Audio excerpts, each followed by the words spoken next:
السلام علیکم۔ کتاب سوچیے اور دولت کمائیے یعنی think and grow rich by Napoleon Hill. تیسرا باب، ایکان، عزم مصمم کی تکمیل کا یقین واثق، حصول دولت کی جانب دوسرا قدم۔ ذہن انسانی ایکان کے بغیر کمزور اور غیر مؤثر ہوتا ہے۔ جب ایکان خیالات کے ارتعاشات کے ساتھ ہم آہنگ ہو جاتا ہے تو تحت الشعور فوری ان ارتعاشات کو قبول کرتا اور اس کو روحانی معاون میں تبدیل کرتا ہے، اور جیسا کہ عبادت کی صورت میں ہوتا ہے، یہ روحانی معاون اسے ذکاوت مطلق خدائے تعالیٰ کی بارگاہ میں پہنچا دیتا ہے۔ ایکان، محبت اور جنسی جذبات انسان کے سارے اہم مثبت جذبات میں سب سے زیادہ طاقتور ہے۔ جب یہ تینوں یکجان ہو جاتے ہیں تو یہ خیالات کے ارتعاشات کو اس طرح رنگ امیز کر دیتے ہیں کہ تحت الشعور انہیں فوری قبول کر لیتا ہے اور یہ خود اپنے روحانی معاون میں بدل جاتے ہیں۔ خیالات کی یہی ایک صورت ہے جس سے انسان خدائے تعالیٰ سے قریب تر ہو کے اس سے جواب حاصل کر سکتا ہے۔ محبت اور ایکان نفسیاتی کیفیت میں سے ہیں جو انسان کی روحانی جزو سے تعلق رکھتے ہیں۔ جنسی جذبات حیاتیاتی ہیں اور اس کا تعلق انسان کے طبعی یا جسمانی حالت سے ہے۔ ان تینوں جذبات کا ہم آہنگ ہونے کا امتزاج یا ہم آہنگی انسانی ذہن اور لامحدود ذہانت خدا تعالیٰ کے درمیان رابطہ قائم کرنے کا ذریعہ ہے۔ ایکان کس طرح حاصل کیا جائے؟ خواہش یا عزم کو طبعی یا مالی حقیقت میں تبدیل کرنے کے لیے ذاتی تحریک کی اہمیت مسلم ہے۔ وہ یہ کہ ایکان ایک کیفیت ذہن ہے جو تحت الشعور میں کسی خیال یا تصور کو بار بار دہرا کر پیدا کی جاتی ہے۔ مثال کے طور پر غور کیجئے کہ آپ کا اس کتاب کو پڑھنے کا کیا مقصد ہے۔ ظاہر ہے کہ آپ دولت پیدا کرنے یا دولت مند ہونے کے خیال یا ارادے کو عمل اور حقیقت میں بدلنے کے طریقے معلوم کرنا چاہتے ہیں۔ اس کتاب میں تحریک اور تحت الشعور کے ابواب میں دیے ہوئے اصولوں پر عمل کر کے آپ تحت الشعور کو یہ ماننے پر مجبور کر سکتے ہیں کہ آپ کو اس امر پر ایکان ہے کہ آپ جو چاہتے ہیں وہ حاصل کر کے رہیں گے۔ اس کے بعد آپ کا تحت الشعور آپ کے ایکان کے پیش نظر آپ کے عزم کو پایہ تکمیل تک پہنچانے کے لیے تجاویز بنائے گا جو آپ کی کامیابی کی ضامن ہوگی۔ جہاں ایکان پہلے ہی سے موجود نہ ہو وہاں اس کے حاصل کرنے کے طریقے بتلانا ایسے ہی ہے جیسے کسی اندھے آدمی کو جو یہ نہیں جانتا کہ رنگ کیا ہوتا ہے سرخ یا سبز رنگ سمجھانے کی کوشش کی جائے۔ جب آپ اس کتاب میں درجہ 13 اصولوں کو پوری طرح سمجھ جائیں گے، یہ ایک ایسی ذہنی کیفیت ہے جو خود بخود ان اصولوں پر عمل پیرا ہونے سے پیدا ہو جاتی ہے۔ ایکان حاصل کرنے کا ایک ہی معلوم طریقہ ہے کہ آپ اپنے تحت الشعور تک مسلسل اپنے خیالات اور احکام پہنچاتے رہیں۔ انسانوں کی مجرمانہ ذہنیت کے بارے میں ایک ماہر جرائم کی رائے درج کی جا رہی ہے جس سے غالباً ایکان کو حاصل کرنے اور ترقی دینے کے بارے میں جو خیال ظاہر کیا گیا ہے اس کی مزید وضاحت ہو جائے گی۔ ماہر جرائم کہتا ہے انسان جب پہلے جرائم کے قریب جاتے ہیں تو انہیں ان سے نفرت سی رہتی ہے۔ اگر وہ کچھ دنوں تک جرائم پیشہ افراد کے ساتھ رہیں تو وہ پہلی سی نفرت نہیں رہتی بلکہ وہ اسے برداشت کر لیتے ہیں اور عادی ہو جاتے ہیں۔ اگر یہ صحبت کچھ دن اور جاری رہے تو خود جرائم کا ارتکاب کرنے لگتے ہیں اور ان لوگوں کی طرح جن سے انہیں ابتدا نفرت تھی خود بھی ماہر جرائم پیشہ ہو جاتے ہیں۔ گویا تحت الشعور ان خیالات اور تحریکات کو قبول کر کے اس پر عمل کرنے لگتا ہے جو اس تک بار بار اور مسلسل پہنچائے جاتے ہیں، اور عمل کرنے کے طریقے وہی ہوتے ہیں جو ان حالات کے لیے موزوں اور قابل عمل ہوتے ہیں۔ اس سلسلے میں پھر اس جملے پر غور کیا جائے کہ تمام خیالات جنہیں جذبات سے متاثر کیا گیا ہے، جنہیں یقین کے ساتھ ہم آہنگ کر دیا گیا ہے، اپنے آپ کو اپنے طبعی معاون میں تبدیل کرنے لگتے ہیں۔ خیالات کے جذباتی حصے ہی وہ اجزاء ہیں جن سے ان میں جوشی زندگی اور قابلیت عمل پائی جاتی ہے۔ ایکان، محبت اور جذبات جب کسی خیال کے ساتھ ملا دیے جاتے ہیں تو اس کی عملی قابلیت بہت زیادہ ہو جاتی ہے اور اتنی قابلیت فرداً اس میں پیدا نہیں ہو سکتی۔ یہاں یہ بات بھی ذہن نشین کرنی چاہیے کہ نہ صرف وہ خیالات ہی تحت الشعور کو متاثر کرتے ہیں جنہیں ایکان کے ساتھ ملایا گیا ہے، بلکہ وہ خیالات بھی جنہیں کسی مثبت، منفی، کسی اچھے یا برے جذبے کے ساتھ پیش کیا گیا ہے تحت الشعور پر اثر انداز ہوتے ہیں۔ اس سے آپ یہ سمجھ سکیں گے کہ تحت الشعور کسی تعمیری یا مثبت جذبے کو اس طرح عملی صورت دے گا جس طرح کسی تخریبی یا منفی جذبے کو دے سکتا ہے۔ اس سے اس مظہر کی وضاحت ہوتی ہے جسے عام طور پر لوگ ناگہانی یا بدقسمتی سے تعبیر کرتے ہیں۔ خود ساختہ بدقسمتی۔ لاکھوں آدمی ایسے ہیں جو یہ خیال کرتے ہیں کہ ان کی قسمت میں افلاس اور غربت لکھ دیے گئے ہیں جسے وہ بدل ہی نہیں سکتے۔ ایسے لوگوں کی بدقسمتی ان کی خود ساختہ ہے کیونکہ یہ منفی خیال یا غلط ایکان ان کے تحت الشعور میں یاغزی ہوتا ہے اور وہ اسے عملی صورت دیتا رہتا ہے۔ یہاں پھر اس خیال کا عادہ بے محل نہ ہوگا کہ آپ اپنے تحت الشعور میں اس ایکان کے ساتھ اپنا کوئی عزم یا ارادہ داخل کر سکتے ہیں جس کے بارے میں آپ چاہتے ہیں کہ وہ عملی صورت اختیار کرے، تو آپ یقین کر لیں کہ آپ کا تحت الشعور اس پہ ضرور عمل کرے گا۔ یا دوسرے الفاظ میں آپ کا ایقان اور اعتماد وہ اجزاء ہیں جن سے آپ کے تحت الشعور کا عمل متعین ہوتا ہے۔ جب آپ اپنے تحت الشعور کو کسی کام کی ہدایت دے رہے ہوں تو آپ اس کو آسانی سے دھوکہ دے سکتے ہیں، کیونکہ آپ کے اور آپ کے تحت الشعور کے درمیان کوئی چیز حائل نہیں۔ گزشتہ باب میں بلیڈ کی مثال آپ کے سامنے ہے، جس میں مصنف کتاب نے اپنے لڑکے کے تحت الشعور کو ایک ایسی چیز باور کرنے پر مجبور کیا جو قرین قیاس بادی النظیر میں نہ تھی۔ اس دھوکے کو اور زیادہ حقیقی ظاہر کرنے کے لیے جب آپ تحت الشعور سے کام لینا چاہیں تو آپ اپنے متعلق یہ سمجھ لیں گویا آپ ان مادی اشیاء یا دولت کے مالک ہیں جن کے یا تو آپ خواب دیکھ چکے ہیں یا جن کو حاصل کرنا آپ کا مقصد حیات ہے۔ ایقان، بھروسہ اور اعتماد کے ساتھ جو حکم بھی تحت الشعور کو دیا جائے وہ ممکنہ سہولت اور آسان ذرائع سے اس کو عملی جامہ پہنائے گا۔ اس وقت تک اس بارے میں جو کچھ لکھا گیا ہے اس سے آپ کو یہ طریقہ تو معلوم ہو گیا ہوگا کہ کس طرح اگر آپ کو ایقان حاصل ہو تو آپ تحت الشعور تک اپنے احکام پہنچا سکتے ہیں، لیکن اس میں مہارت صرف اس پر مسلسل عمل ہی سے حاصل ہو سکتی ہے۔ صرف لکھی ہوئی ہدایت کا پڑھنا نتائج پیدا نہیں کر سکتا۔ انسان جرائم پیشہ لوگوں سے واسطہ رکھے تو جرائم پیشہ ہو جاتا ہے، تو یہ بھی درست ہونا چاہیے کہ کس بات کا بار بار خیال کرنے اور تحت الشعور کو بار بار اپنے خیال سے متاثر کرنے سے اسے ایقان حاصل ہو جائے۔ انسانی ذہن وہ اثر ضرور قبول کرتا ہے جو اسے مسلسل دیے جاتے ہیں۔ ایقان وہ کیفیت ذہن ہے جو تحریک ذاتی سے پیدا کی جا سکتی ہے۔ زمانہ قدیم میں مبلغین مذاہب نے ایقان کو مذہب کا لازمی جزو قرار دیا ہے، لیکن انہوں نے ایقان حاصل کرنے کا کوئی ذریعہ یا طریقہ نہیں بتلایا۔ ایقان ایک ذہنی کیفیت ہے جو انسان ذاتی تحریک سے حاصل کر سکتا ہے۔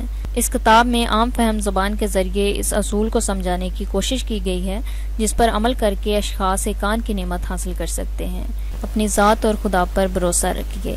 ایقان اعتقاد و خیالات کو زندگی، طاقت اور قوت عمل بخشتا ہے۔ مندرجہ بالا جملہ آپ 1، 2 یا 10 بار پڑھیں۔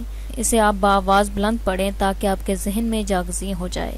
ایقان دولت کے حصول کا آغاز ہے۔ ایقان دولت کے حصول کا آغاز ہے۔ ایقان ان معجزات اور راز ہائے سربستہ کی بنیاد ہے جنہیں سائنس سمجھا نہیں سکتی۔ ایقان ہی ناکامی کے خلاف ایک مؤثر علاج ہے۔ ایقان ہی وہ اہم عنصر ہے جو انسان کی عبادت کے ساتھ مل جائے تو انسان ذکاوت مطلق یا خدا کے قریب تر ہو جاتا ہے۔ ایقان وہ عنصر ہے جو انسانی خیالات کے معمولی سے ارتعاشات کو اس کے روحانی معاملات میں بدل دیا کرتا ہے۔ ایقان ہی وہ ذریعہ ہے جس سے انسان کائنات کی قوتوں کو زیر نگی کر سکتا ہے اور مفاد عامہ کے کام میں لا سکتا ہے۔ اوپر لکھے ہوئے ہر جملے کو ثابت کیا جا سکتا ہے۔ ثبوت کچھ دشوار نہیں۔ یہ اصول ذاتی تحریک میں مضمر ہے۔ آئیے ہم اس اصول ذاتی تحریک کو سمجھنے کی کوشش کریں تاکہ ہم یہ اندازہ لگا سکیں کہ اس اصول کے استعمال سے ہم کیا کیا حاصل کر سکتے ہیں۔ یہ ایک عام مشاہدہ ہے کہ انسان جس بات یا خیال کو دہراتا رہتا ہے اس کو خود اس کا یقین ہو جاتا ہے، خواہ یہ بات یا خیال اچھے ہوں یا برے۔ اگر انسان کسی جھوٹ کو صحیح سمجھ کر بار بار بیان کرتا رہے تو آخر میں وہ اس جھوٹ کو صحیح سمجھنے لگے گا۔ نہ صرف یہ بلکہ وہ کچھ دنوں کے بعد اسے اس کی صداقت پر بھی یقین ہو جائے گا۔ انسان کے ذہن میں جو خیالات جاگزیں ہو کر اس پر حاوی ہو جائیں اسے اس کی موجودہ حالت کا اندازہ ہوتا ہے۔ یا با الفاظ دیگر ہر انسان کے موجودہ حالات اس کے خیالات اور اعتقادات کے آئینہ دار ہوتے ہیں۔ جن خیالات کو انسان دانستہ اپنے دماغ اور ذہن پر جاگزیں رکھتا ہے اور انہیں مسلسل دہرا کر پختہ کرتا جاتا ہے اور جس کے ساتھ وہ کسی ایک یا متعدد جذبات کو ملا دیتا ہے، وہ اس کی قوت عمل اور قابلیت کو منظم کرتے ہیں۔ اس کا مطلب یہ ہوا کہ انسان کے افعال اور کردار کو متعین کرنے اور اس کو صحیح راہ یا غلط راستے پر ڈالنے والا اہم عنصر اس کے خیالات ہیں۔ اگر انسان سست، نکما اور کاہل ہے تو اس کی وجہ یہ ہے کہ اس نے ایسے خیالات کو اپنے ذہن میں پختہ ہونے کا موقع دیا ہے کہ اسے عمل سے نفرت ہو گئی۔ برعکس اس کے کہ اگر وہی انسان کاہلی اور سستی کو برا سمجھنے لگے اور اپنے تحت الشعور کو بار بار یہ کہتا جائے تو اس کی کاہلی دور ہو جانا یقینی ہے۔ یہ بات قابل غور ہے کہ جو خیالات کسی جذبے یا احساس سے ہم آہنگ کیے گئے ہوں ایک مقناطیس بن جاتے ہیں جو فضا اور اثیر سے ایسے ارتعاشات جذب کرتے جاتے ہیں جو ان سے مماثل ہوں۔ مثلاً اگر میرے ذہن میں دولت پیدا کرنے کا خیال آ جائے اور میں اس کی پرورش کرتے ہوئے اپنا سب کچھ اس خیال کی تکمیل کے لیے نثار کر دوں تو میرا ذہن اتنا طاقتور مقناطیس بن جائے گا کہ یہاں کہیں بھی دولت کے حصول کے ذرائع اور خیالات مجھے نظر آئیں گے، میں انہیں اپنے اندر جذب کرتا جاؤں گا اور اس طرح میری قوت عمل میں اضافہ ہوگا اور کامیابی میرے لیے یقینی ہو جائے گی۔ ایک خیال جسے جذبات سے پرو دیا گیا ہو اس بیج کی طرح ہے جس کو کسی زرخیز زمین میں بو دیا گیا ہو۔ ظاہر ہے جب یہ درخت اگے گا اور اس میں پھل پھول لگیں گے اور اس میں سے ہر ایک میں بیج ہوگا، گویا اس ایک بیج کے ہزاروں لاکھوں بیج پیدا ہو جائیں گے۔ اثیر ارتعاشات کی دوامی قوتوں کا ایک کائناتی مجموعہ ہے۔ اس میں تعمیری، تخریبی، اچھے برے، نیک بد ہر قسم کے ارتعاشات ہیں۔ اس میں خوشحالی، صحت اور کامیابی کے ارتعاشات کے ساتھ خوف، افلاس، بیماری اور مصیبت کے ارتعاشات اسی طرح پائے جاتے ہیں جس طرح فضا میں مختلف ممالک اور مقامات کی نشریات اکٹھی رہتی ہیں اور ریڈیو کا آلہ ہی ایک دوسرے میں تمیز کرتا ہے اور آپ وہ موسیقی یا تقریر سن سکتے ہیں جو آپ سننا چاہتے ہیں۔ اس طرح اثیر کے اس بڑے گودام سے انسانی دماغ صرف انہی ارتعاشات کو اپنی جانب کشش کرتا ہے جو اس کے ذہن میں جاگزیں خیالات کے مماثل ہوتے ہیں۔ انسان کے ذہن میں جس قسم کا خیال، تصور یا تجویز ہوتی ہے وہ اثیر یا ایتھر سے اس کے مماثل ان گنت خیالات، تصورات اور تجویز کے ارتعاشات کو جذب کرتا جاتا ہے، جس سے اس کے ذہن میں اس کے اپنے خیال، تصور اور تجویز کی اہمیت بڑھتی اور اس میں قوت عمل پیدا کرتی ہے۔ آئیے پھر ایک بار ہم نقطۂ آغاز پر لوٹ آئیں اور یہ دیکھیں کہ کس طرح ابتدائی خیال یا تجویز انسانی ذہن میں پیدا ہوتی ہے۔ ہم نے دیکھا کہ خیالات کے مسلسل دہرانے سے یہ تخم بویا جا سکتا ہے۔ یہی وجہ ہے کہ آپ سے کہا گیا ہے کہ آپ اپنے عزم مصمم کے بارے میں ایک مختصر سی تجویز بنائیں اور اپنے حافظے میں محفوظ کر لیں اور اسے بآواز بلند روزانہ دہرائیں، یہاں تک کہ آپ کے الفاظ کے ارتعاشات آپ کے تحت الشعور میں جذب ہو جائیں۔ ہم جو کچھ بھی ہیں ان ارتعاشات تخیل کی وجہ سے ہیں جنہیں ہم اپنے روزمرہ کے ماحول سے جذب کرتے رہتے ہیں۔ خود اعتمادی۔ آج ہی آپ یہ تہیہ کر لیں کہ آپ اپنی زندگی سے، اپنے ذہن سے ان اثرات کو دور کر دیں گے جس سے آپ کے دل میں ناکامی اور نامرادی کے تصورات پیدا ہوتے ہیں، اور اپنی زندگی کو نئے نظام کے مطابق مرتب کریں گے۔ اگر آپ اپنے ذرائع ترقی کا جائزہ لیں تو معلوم ہوگا کہ آپ کی سب سے بڑی کمزوری آپ کی خود نااعتمادی ہے۔ آپ اس کمزوری کو ذاتی تحریک کے اصول سے دور کر سکتے ہیں۔ نہ صرف یہ بلکہ آپ اس کو ہمت اور خود اعتمادی کی انمول قوتوں میں ڈال سکتے ہیں۔ اس اصول پر عمل پیرا ہونے کے لیے تعمیری اور مفید خیالات کا ورد، خواہ وہ زبانی ہو یا تحریر کے ذریعے ہو، اس کو اپنے ذہن میں بار بار دہرانے سے وہ آپ کے تحت الشعور کا جزو بن جائیں، ناگزیر ہو جاتا ہے۔ خود اعتمادی حاصل کرنے کا ضابطہ۔ پہلا ضابطہ: میں جانتا ہوں کہ مجھ میں اپنے مقصد اور عزم حاصل کرنے کی پوری قابلیت موجود ہے، اس لیے میں چاہتا ہوں کہ میں اس مقصد کے حصول کے لیے مسلسل کوشاں رہوں۔ میں اس وقت تک اس مقام پر اپنے آپ سے وعدہ کرتا ہوں کہ میں حصول مقصد کے لیے ہمیشہ کوشش کرتا رہوں گا۔ دوسرا ضابطہ: میں اپنے خیالات کو جانتا ہوں اور یہ بھی جانتا ہوں کہ آخر میں نتیجتاً خود خیالات ہی حقیقت میں بدل جاتے ہیں۔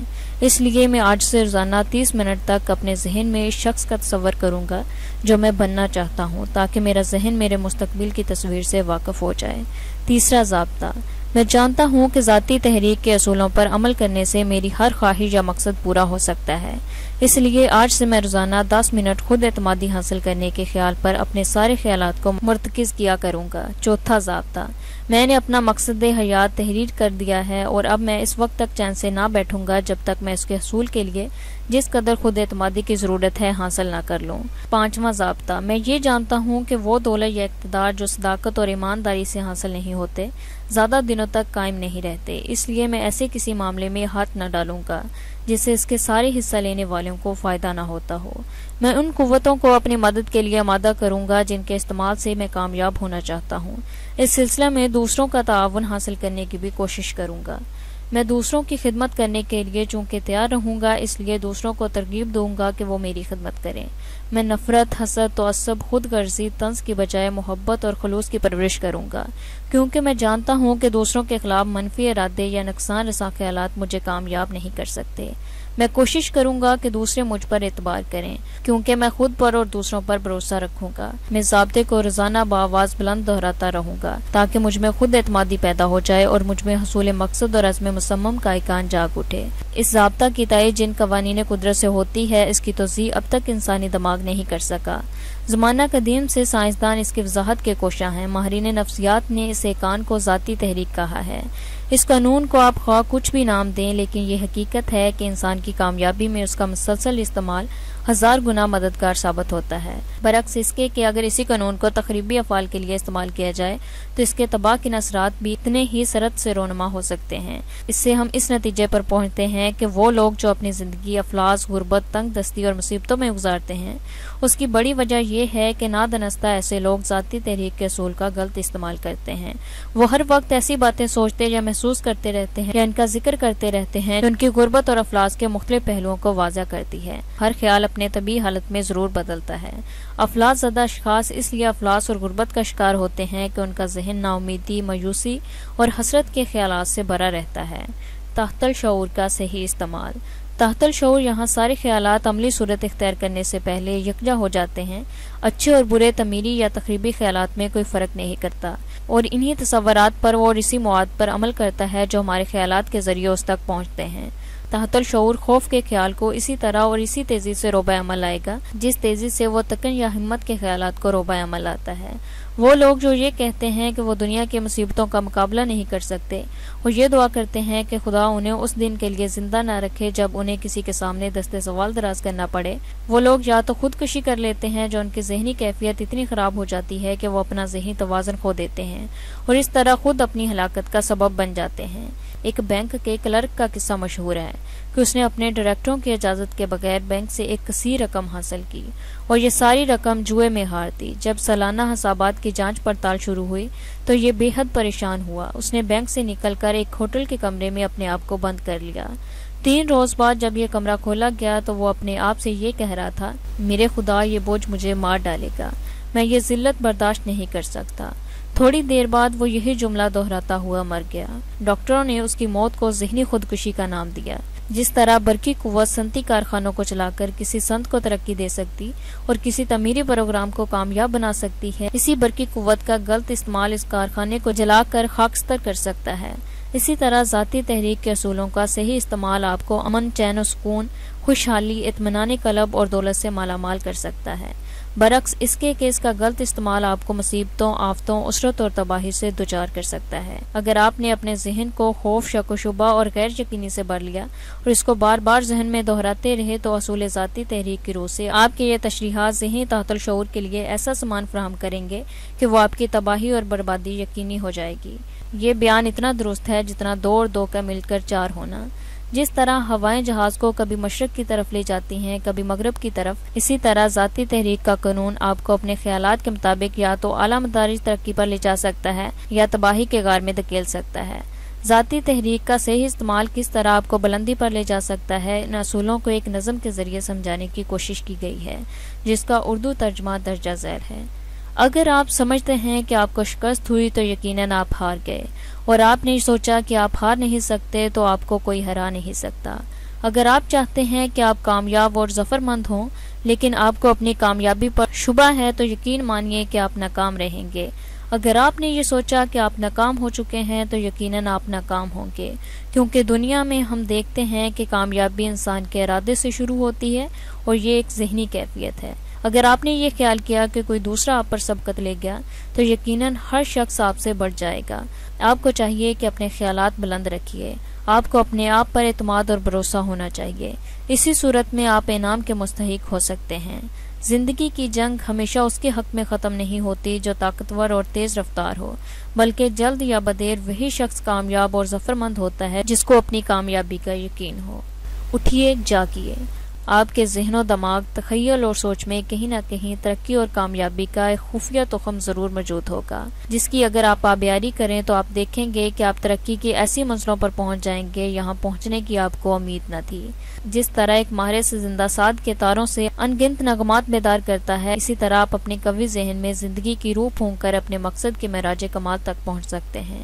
40 برس کی عمر تک ابراہیم لنکن شاہراہ زندگی پر اس چیز میں ناکام رہا جس میں اس نے ہاتھ ڈالا۔ اس زمانے تک وہ ایک غیر معروف اور گمنام شخص تھا، لیکن اس کی زندگی کے ایک واقعہ نے اس کی زندگی بدل دی۔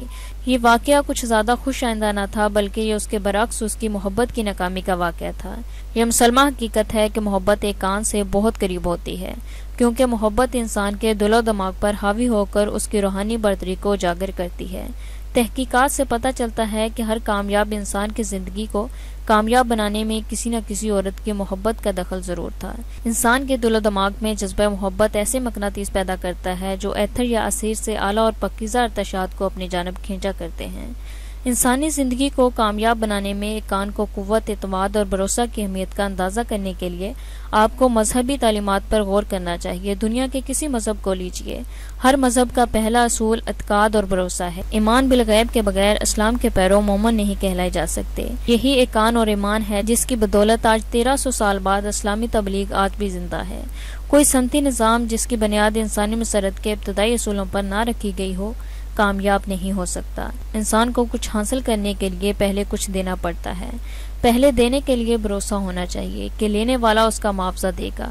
ہماری ترقی کے لیے اس اعتماد اور بھروسہ کی بھی ضرورت ہے۔ ذیل کا واقعہ اس کی ایک دلچسپ مثال ہے، جو واقعہ 19 کا ہے جب یونائیٹڈ اسٹیٹس اسٹیل کارپوریشن کا قیام عمل میں لایا تھا۔ آپ اس قصے کو پڑھتے وقت غور کریں کہ کس طرح خیالات دولت میں تبدیل ہوتے گئے ہیں۔ اس واقعہ کا تجزیہ مختصراً ذیل میں کیا جاتا ہے۔ چارلس شواب کے ذہن میں پہلی بار یونائیٹڈ اسٹیٹس اسٹیل کارپوریشن قیام کا خیال پیدا ہوا۔ یہ خیال اس کی اپنی تخلیق تھی۔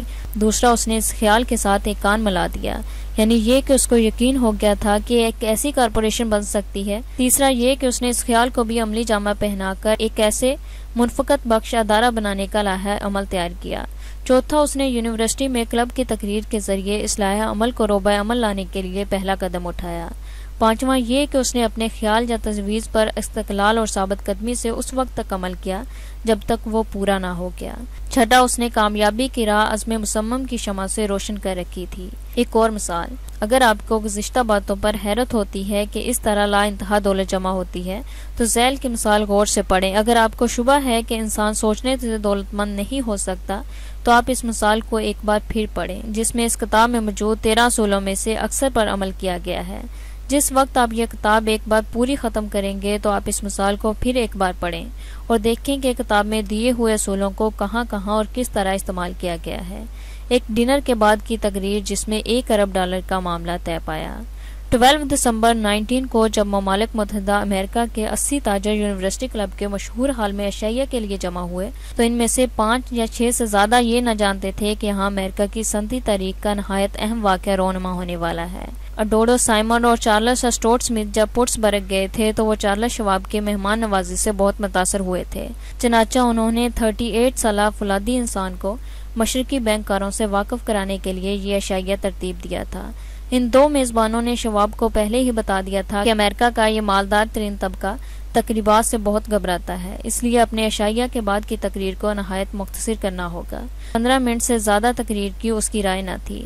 جان پیرپائٹ مارگن بھی اس ضیافت میں موجود تھا، جو شواب کے دائیں ہاتھ کی جانب بیٹھا تھا۔ اس عظیم الشان شخصیت کا تھوڑی دیر کے لیے کسی تقریر میں شریک ہو جانا کاروباری سوسائٹی میں بڑا اہم واقعہ سمجھا جاتا تھا۔ کھانا نہایت سلیقے سے کھلایا گیا تھا۔ شواب سے اس ضیافت میں شریک ہونے والے لوگوں میں سے بہت کم واقف تھے۔ جو تھوڑا بہت جانتے تھے وہ پورے حالات سے واقف نہ تھے، کیونکہ شواب کا کوئی کاروبار اس علاقے میں نہ تھا۔ یہاں کے کاروباریوں سے آج اسے ملایا گیا تھا، لیکن محفل برخاست ہونے سے قبل بشمول مارگن، جسے مال کے دولت کہا جاتا تھا، سب لوگ واقف ہو گئے تھے۔ دعوت ختم ہونے سے قبل $1 ارب کی ایک اسٹیل کارپوریشن کے قیام کی داغ بیل پڑ چکی تھی، جس یونائیٹڈ اسٹیٹس اسٹیل کارپوریشن کا نام دیا جانے والا تھا۔ بدقسمتی سے شواب کی اس تقریر کا متن کہیں محفوظ نہیں، جس نے اس اہم کارنامے کی بنیاد ڈالی۔ اس تقریر کے بعض حصے خود شواب نے دوسری جگہوں پر دہرائے، جن کا نوٹ کہیں کہیں ملتا ہے۔ خیال ہے کہ یہ ایک نجی قسم کی تقریر تھی، جس میں نہ تو فصاحت تھی نہ بلاغت، البتہ اس میں شواب نے اپنے خیالات کچھ اس دلچسپ انداز میں پیش کیے تھے کہ اس کی 90 منٹ کی تقریر سب نے انتہائی انہماک سے سنی۔ نہ صرف یہ بلکہ تقریر کے بعد مارگن اور شواب کو 1 گھنٹے تک اس موضوع پر تبادلہ خیال کرتے رہے۔ شواب کی ذاتی خصوصیت اور خوبیوں سے قطع نظر اس کا وہ قطعیت لیا ہوا نظام العلم تھا جس نے امریکہ کے فولاد کے پیداوار کی ترقی کے لیے بنایا تھا۔ اس سے قبل مارگن کو صنعتی معاملات میں دلچسپی لینے کے لیے متاثر کرنے کی کئی ایک صنعتکاروں نے کوشش کی تھی، لیکن مارگن نے کسی کی تجویز پسند نہ کی تھی۔ البتہ شواب کی تقریر سے وہ اس کا گرویدہ ہو گیا تھا، کیونکہ اب شواب کی باتوں میں کھوکھلے پن اور خیالی محلول کے بجائے ٹھوس بنیادیں اور عملی نکات نظر آئے، جن کو روبہ عمل لانے پر توسیع دولت کی غیر معمولی امکانات بڑھتے نظر آ رہے تھے۔ صنعت کی ترقی میں ایک ایسا دور گزرا جب چھوٹی چھوٹی کمپنیاں اور کارخانے متحد ہو کر بڑی کمپنیاں بنا لیا کرتے تھے، لیکن فولاد کی صنعت کی یہ حالت تھی کہ اگر اینڈریو کرنگی کے اسٹیل کے بڑے کارخانے کے مقابلہ اسٹیل کے باقی 53 کارخانے بھی متحد ہو جاتے تو بھی اس کے مقابلہ میں ان کی پیداوار کم ہوتی۔ مارگن اس حقیقت سے بخوبی واقف تھا۔ بڑے کرنگی نے مارگن اور اس کے ساتھیوں کی اس قسم کے مقابلے کی کوشش کو پہلے پہل تو مذاق سمجھ کر ٹال دیا، پھر جب اس کا سلسلہ جاری رہا تو وہ ناراض ہو گیا۔ اس نے دیکھا کہ یہ لوگ خام خواہ اس کے کاروبار میں دخل انداز ہوتے جا رہے ہیں۔ جب مخالف کوششیں اور بڑھیں تو نہ صرف کرنگی کا غصہ بڑھا، بلکہ اس نے اپنے رقیبوں کی سرگرمیوں اور کارخانے کے جواب میں اسی مقام پر مماثل کارخانہ قائم کرنا شروع کر دیا۔ اس وقت تک وہ فولادی پائپ اور چادروں کے بنانے میں دلچسپی نہ لیتا تھا، بلکہ اپنا خام فولاد وہ اپنی ان کمپنیوں کو فروخت کر دیتا تھا جو یہ چھوٹی چھوٹی چیزیں بنایا کرتے تھے۔ لیکن شواب جیسے مددگار کی وجہ سے اس نے یہ سب کام شروع کیا۔ چنانچہ مارگر نے چارلس شواب کی اس تقریر میں اپنے متحدہ محاذ کا جواب پایا۔ کرنگی کی عظیم شخصیت کے بغیر کوئی ٹرسٹ ایسا نہ ہوگا جیسے میٹھا بغیر مٹھاس کے۔ شواب کی 12 دسمبر والی تقریر سے یہ نتیجہ نکالا گیا کہ کرنگی کی ساری صنعت کو مارگن کے تحت لایا جا سکتا ہے۔ شواب نے دنیا میں فولاد کے مستقبل کے بارے میں تقریر کی تھی۔ اس نے بتلایا تھا کہ کس طرح چھوٹی چھوٹی کمپنیوں کو ضم کر کے ایک بڑی تنظیم ترتیب دی جا سکتی ہے اور کس طرح یہ متحد اور اجتماعی کوشش ترقی اور بیرونی بازار کو قبضے میں لانے میں اہم ہو سکتی ہے۔ اس پر شواب نے اکتفا نہیں کیا۔ اس نے یہ بھی بیان کیا کہ کس طرح اجارہ اور دوسروں کے کاروبار میں دخل اندازی قیمتوں کی غیر معمولی اضافے اور ان فوائد اور منافع کے آپس میں زیادہ سے زیادہ تقسیم کس صنعت کو نقصان پہنچا سکتے ہیں۔ شواب نے صنعتی ترقی اور خود غرضیانہ اور ذاتی مقاصد کے لیے بنائے ہوئے نظاموں پر جی بھر کے تنقید کی۔ اس حکمت عملی کی تنگ نظری کو واضح کرتے ہوئے شواب نے کہا کہ اس وجہ سے بازار محدود ہو گیا ہے، چاہے اس میں وسعت اور ترقی کے بڑے امکانات ہیں۔ فولاد کی قیمت گھٹا کر اس کی فروخت کو لامحدود طریقے پر بڑھایا جا سکتا ہے۔ فولاد کی نئی نئی ضرورتیں پیدا کی جا سکتی ہیں اور اس طرح دنیا کی منڈیوں میں امریکہ فولاد کثیر مقدار میں لایا جا سکتا ہے۔ اس وقت جب شواب ان خیالات کا اظہار کر رہا تھا، اسے معلوم نہ تھا کہ وہ دنیا میں پیداوار بے معیار کبیر کے موجودہ اصولوں کی تبلیغ کر رہا تھا۔ یونیورسٹی کلب کا ڈنر ختم ہوا۔ مارگن شواب کی تقریر میں خوش آئندہ مستقبل کے خواب دیکھتا ہوا اپنے مکان میں واپس آیا۔ شواب اینڈیو کرنگی کے کارخانے چلانے پٹسبرگ واپس چلا گیا اور دوسرے لوگ مارگن کے اگلے قدم کے متعلق سوچتے رہ گئے۔ انہیں یقین تھا کہ کچھ نہ کچھ صورت پذیر ہوگی اور اس کے منتظر رہے۔ ابھی ایک ہفتہ نہ گزرا تھا کہ مارگن نے فیصلہ کر لیا۔ اس نے اندازہ لگایا کہ شواب کے اسکیم کو روبہ عمل لانے میں کسی مالی نقصان کا امکان نہیں ہے۔ اس نے شواب کو بلوایا، لیکن شواب نے فوری آمادگی ظاہر نہیں کی۔ وہ یہ نہیں چاہتا تھا کہ اس کا مالک یہ خیال کرے کہ وہ چپکے چپکے دوسری سے ساز بازی کر رہا ہے۔ چنانچہ طے یہ پایا کہ مارگن کسی مقررہ مقام پر کسی ہوٹل میں فروکش ہو۔ یہاں شواب اور مارگن میں ملاقات ہوئی۔ بعض لوگوں کا خیال ہے کہ یہ سارا ڈرامہ چلاک کرنگی کی ایما و اشارے پر کھیلا گیا ہے، لیکن حقیقت حال یہ نہ تھی، کیونکہ واقعہ یہ ہے کہ جب شواب سے معاملہ طے کرنے کے لیے کہا گیا تو اسے یقین نہ تھا کہ اس کا مالک اینڈریو اپنا سارا کاروبار اس اشخاص کے ہاتھ فروخت کر دے گا جس سے اسے سخت نفرت تھی، جنہیں وہ اچھا نہ سمجھتا تھا۔ لیکن اس کے باوجود شواب نے اپنے سارے اعداد و شمار ملاقات کے وقت رکھ دیے تھے، جس سے اینڈریو کے اس کارخانے کی قیمت کا اندازہ ہو سکتا تھا۔ ملاقات کے وقت شواب اور مارگن کے علاوہ 2 آدمی اور تھے، لیکن ان میں سے کسی کو بھی فولاد کی صنعت کے بارے میں اتنی معلومات نہ تھی جتنی شواب کو تھی۔ نیز شواب پر ان لوگوں کا اتنا اعتماد اور بھروسہ تھا کہ جو اعداد و شمار اس نے اس ملاقات میں پیش کیے اسے سبھی نے مان لیا تھا۔ شواب نے اس امر پر بھی اصرار کیا کہ صرف انہی کارخانوں کو اس اتحاد میں شریک کیا جائے جن کو وہ منتخب کرے، کیونکہ اس نے ان لوگوں کو یہ شریک گفتگو تھے یقین دلایا کہ ایسے لوگوں سے کارخانے خریدنا جو غیر معمولی طور پر زیادہ دام میں اسے مارگن کے ہاتھ فروخت کرنا چاہتے تھے، وہ اپنی نفع اندوزی کی حوث پوری کرنا چاہتے تھے۔ درست نہیں، چنانچہ اس سے جو فہرست بنائی اس میں بہت سارے ایسے کارخانے چھوڑ دیے۔ یہ کانفرنس رات بھر ہوتی رہی۔ صبح مارگن نے تصفیہ کے انداز میں کہا، میں ان سب باتوں سے متفق ہوں، لیکن کیا اینڈریو کو اس بات پر رضامند کر لو گے کہ وہ سارے کارخانے فروخت کر دیں؟ میں کوشش تو کر سکتا ہوں، اگر تم نے اسے راضی کر لیا تو مجھے یہ سب منظور ہے۔ یہاں تک تو سب ٹھیک تھا۔ اب شواب کو یہ فکر ہونے لگی تھی کہ کیا کرنگی اپنے سارے کارخانے فروخت کرنے پر رضامند ہوگا تو وہ اس کی کس قدر قیمت چاہے گا۔ شواب کا خیال تھا کہ $22 کروڑ اس کی مجموعی قیمت ہو سکتی تھی، لیکن اس کی کسی رقم کی ادائیگی کس صورت میں کی جائے گی؟ کہ اینڈریو اس کے شیئر یا حصص قبول کرے گا یا دستاویزات یا صرف نقد چاہے گا؟ نقد کا سوال مشکل تھا، کیونکہ $1.5 ارب کا کسی کے پاس نقد رہنا ناممکن تھا۔ شواب اور اینڈریو حسب معمول گالف کھیل رہے تھے۔ کھیل کے ختم پر اینڈریو نے سویٹر پہنا اور خراما خراما اپنے کاٹیج کی طرف چلا۔ شواب بھی اس کے پیچھے ہو لیا۔ شواب نے راستے میں اینڈریو سے گفتگو کی تو وہ مسرور تھا، اس کا ذہن و دل خوشکن خیالات سے معمور تھا۔ کاروبار کے بارے میں اس نے ایک لفظ بھی زبان سے نہیں نکالا۔ جب یہ دونوں ایک جگہ سستانے اطمینان سے بیٹھ گئے تو شواب کو موقع ملا۔ اس نے معاملے کا ذکر کچھ اس انداز میں شروع کیا کہ اینڈریو کے خیالات مرتکز ہونے لگے۔ شواب نے بتلایا کہ اینڈریو اب بوڑھا ہو چکا ہے اور اپنے کاروبار کے پھیلاؤ کے پیش نظر اگر اسے خاطر خواہ معاوضے کی توقع ہو تو اس کے لیے یہ مناسب ہوگا کہ وہ اپنے سارے کارخانے فروخت کر دے اور کاروبار سے علیحدہ ہو کر آخری عمر اطمینان اور آرام سے گزارے۔ اس نے اپنی عمر میں کافی محنت کی تھی وغیرہ وغیرہ۔ شواب کا وہی انداز بیان جسے اس نے یونیورسٹی کلب کی تقریر میں 20 کاروبار آدمیوں کے دلوں میں مستقبل کے رنگین تصورات بھر دیے تھے۔ اس وقت کرنگی پر اثر انداز ہوئے بغیر نہ رہ سکا۔ کرنگی نے ایک کاغذ کے پرزے پر $40 کروڑ کا حصہ لکھا۔